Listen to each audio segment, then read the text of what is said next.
10 తలలు ఉన్నోడు రావణుడంట, ఒక్క తలుపు కూడా చెడులేదే రాముడికంట. రామ రావణుల పెట్టి రామాయణ మాట గట్టి మంచి చెడుల మధ్య మనని పెట్టారంట. ధర్మాన్ని తప్పనోడు ధర్మరాజట, దయలేని వాడు యమ ధర్మరాజట.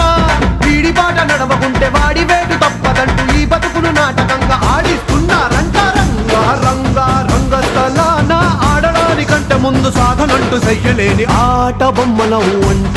మనమంతా తోలు బొమ్మలవు అంట.